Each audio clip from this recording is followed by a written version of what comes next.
Greetings, ladies and gentlemen. His name is Todd Pipes, and he's not just another pretty face, for Todd is the singer and the bassist of Deep Blue something. Inflection is everything. And what's more, Todd is one of the friendliest fellows with whom I've ever had the fortune to fraternize. Is that right preposition? What you're about to witness is my titillating talk with Todd. The names have been changed to protect the innocent. Now I'm gonna go check myself for ticks. All right, listen. I practiced what you taught me. Okay. Okay, here's what I'm thinking. I'll sing the first half of the first verse, and then you'll come in for "The World Has Come Between Us." Yeah. Okay. And then you sing the first half of the chorus. No. Okay. And then I'll sing the second half. Okay. Perfect. Okay, so what did I say? So you're singing the first half of the verse, and yep. I'm singing the first half of the chorus. That's exactly right. All right. All right. Got my words. All let's try it. All right, here we go. Here we go. You'll say we've got nothing in common, no common ground to start from, and we're falling apart. You'll say the world has come between us, our lives have come between us. Still I know you just don't care. And I said, what about Breakfast at Tiffany? She said, I think I remember the film, and as I recall, I think we both kinda liked it. And I said, well, that's the one thing we got. Oh, you were supposed to jump in on the second half of the chorus. That's all right. It just went and it was perfect. Oh, okay. You must have a habit of singing the whole chorus or something. Well, that's weird. Yeah. It didn't seem to have a logical. I kept thinking, when do I stop? Is there another half? That's beautiful. The previous day. Yeah, say what an educated looking room you're sitting in. Oh. Well, thank you. What I don't know. Can in 6 words? What kind of books am I? Because I have in my music studio, I've got a giant wrench. Oh, okay. Well, so this is my library. Okay. The internet in my studio is really iffy because of the thickness of the walls. So I've got tons of books. Well, like what? I don't know, comparative religion. Wow. There's a lot of English literature. That's what my degrees are in, literature. So very cool. Very cool. Yeah, so it's just kind of all over the place. And the thing is, I thought when we were building the house that this would be plenty of shelves, and it's not. So there's just books everywhere. But books and guitars. So that's amazing. So music, maybe being a rock star wasn't ever your number one, I'm gonna do this since age 6 kind of thing. No, yeah, I decided in 2nd grade that I was going to be a professional musician. But in order to delay getting out into the real world, I just kept going to school forever. So that's how I ended up with a master's degree in English. It's just because I kept going to school. That's beautiful. So listen, we're talking because it's your claim that everybody plays Breakfast at Tiffany's incorrectly. Yeah, they keep wanting to force a G where there is no G. So that's the main thing. I caught the E minor 7. Is that the thing? Well, no. Okay. Are you telling me? I'm sorry to interrupt. It's your song. There's no G in the chorus? No. There is. You get there eventually. Okay. All right. But it's just everybody just wants to make it D, A, and G. Oh, I got it. It's just not. And I don't know. It's not really the E either. Okay. So anyway, that's what we can talk about. Okay, tell me that. Okay, so we've got the D, and then the mystery chord. Yeah. And then the A. Yeah. Okay, Yeah. so let's talk about the mystery chord. What do we got? Okay, so if you're doing something like, which I was listening to at the time, probably like,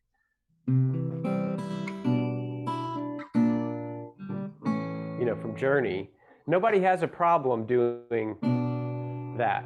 But when you Okay, stick it as a chord, everybody wants to make it something else. But sure. it's. Which,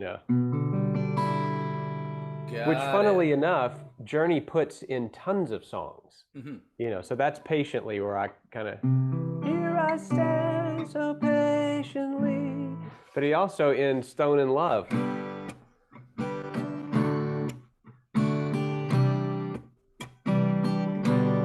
You know, so and then Pink Floyd does that a lot too. So yeah, that's the thing.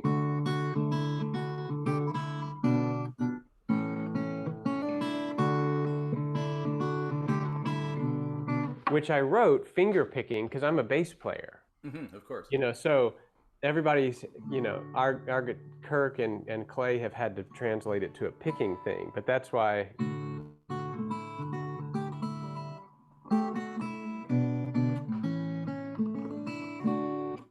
So that's it. And then on the chorus,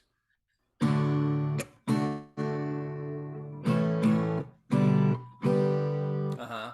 And the that's very where your bass, that's where your bass line goes. yeah.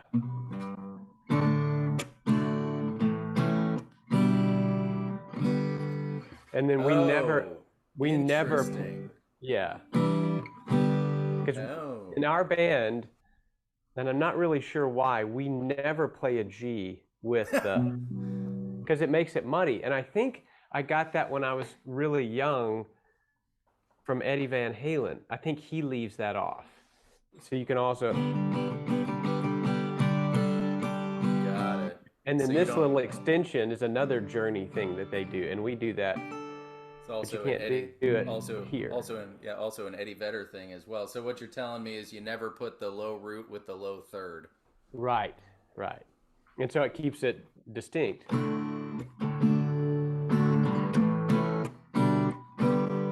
And Yeah. you get the happening on the top there. So Yeah. I need a second, please. Excuse me. Okay, I got it. So Yes. That's it. I forgot the middle chord. I've, I've I've held one of these before. I promise. That's it. Wow. And besides that, it's a pretty simple song. Yeah, But everybody absolutely. rushes it and just wants to play the G. And I'm like, well, especially on the chorus, the melody doesn't quite work if you go straight to the G. You got to have the distinct, and it makes it work better. Tiffany's, and there's your B opening up too in the, so it kind of follows the melody. Yeah. Yeah. I'm with you. Oh, I never would have got the E string business. Never, ever, not in a million years. Yeah. So it's just going kind of one of those weird things. And then all the timing stuff. But yeah, What? that's it. Tell me about the timing stuff. What's that? Well, when we've had friends kind of sit in, that obviously have heard the song a billion times and just goofing around, they realize that the singing is all on the upbeat. And I said, what about, Mm-hmm. and so that makes you kind of play it. To us, it seems normal, but there is a lot of weird upbeat stuff. Um, and you realize how much emphasis we put on the two beat of songs, which we just realized like the other day after 30 years. Hey, we emphasize the two a lot. John, our drummer, and I discovered this, and we're like, and had a good solid laugh. I don't know why we do it, but yeah. Well, that's nice to discover something that you've done without thinking about it, right? It means that's what you Yeah, do. yeah, I think so. Yeah, writing it without being conscious, and then conscious of it, and then realizing consistencies within the things that you do naturally, which I think that's what gives artists their sound, because we're all playing the Absolutely. same chords and stuff. Right. There's something 100%. about it. So how often do you guys get to play like a proper performance nowadays? I know you did one recently, at least one. We've actually in the last year kind of started picking up a little bit. that's not what we don't want to play all the time, but there have been some really good options. We've done several this past summer with Sister Hazel and Everclear and stuff. And when those kind of things come up, you're like, yeah, that's going to be fun. We got to go do this. And we had never met the Sister Hazel guys before, and they are awesome. They're a great band, but they're also just super cool guys, and so that's been fun. Our next one, I think we have a show in Cabo San Lucas in a couple of weeks, and then I don't know that we play again until like once in mid-October or something. So That's what's awesome. so what's your thing? Like you do this as like a tutorial type thing, and then what else do you do? I mean, so I lived in San Francisco area for my whole adult life. I grew up in Pittsburgh, so I did the screw this college thing, the opposite of you. Okay, I okay. did the screw this college thing, and I drove west with the money in my pocket, and I started a music school, and I did that for a decade and a half. Awesome. Yeah, and then I started transitioning to online, and my wife and I moved to the middle of nowhere, North Carolina, which is where I am right now. I sit in my office here, where we are with my wrench, and I teach lessons on Zoom here and there, and mostly I post videos on YouTube, and that's what I do. That is awesome. I love that. So see, that's what I've been wanting to do. I've been wanting to like get out, just, build a house on the side of a mountain somewhere and just like detach from everything. I've had it with, I mean, I live in the suburbs between Dallas and Fort Worth, but even Hmm. here, it's just there's so many people. I just want to get out. So your experience doing that has been pretty awesome, it seems That like. oh, it's a dream come true. There's things you got to figure out. Like we have a well, and when we arrived here, our well pump didn't work, so we didn't have water, and to name a few things. But we've got a lot of pet turtles, and I wanted to Awesome. have space for my pet turtles to roam, so they've got little grazing areas and so on and so forth. And there's no internet offered here, so I had to figure out how to steal it off the cell phone towers, and so Okay. it's a whole giant, huge adventure. But there is food, there's grocery stores and everything. If you're willing to drive a half hour, you're Yeah. back in civilization. So I Okay. can recommend, is all I have to say. That's killer. I would love to do it. So one day we're going to. One day we're going to. Well, I'm open for any information I can offer you. You've got my number. Okay, cool. Oh, you mentioned via text that you had just done something with Sponge or a Sponge tune. Oh, I did shoot this one.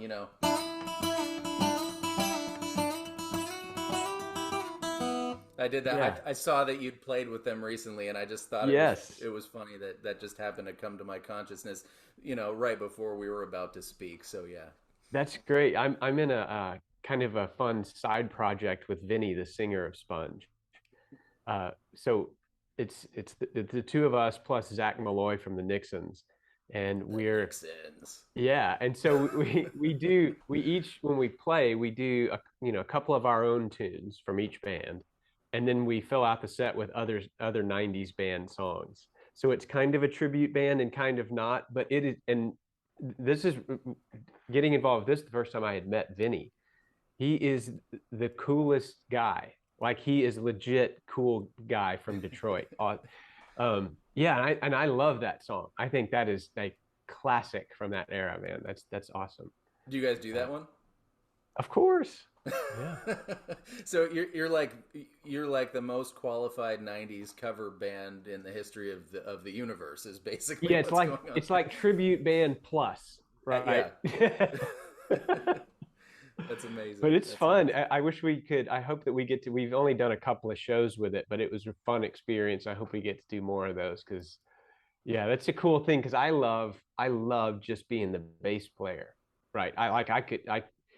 I have no value for being a singer. I could not care less about being a singer. I just got stuck with it.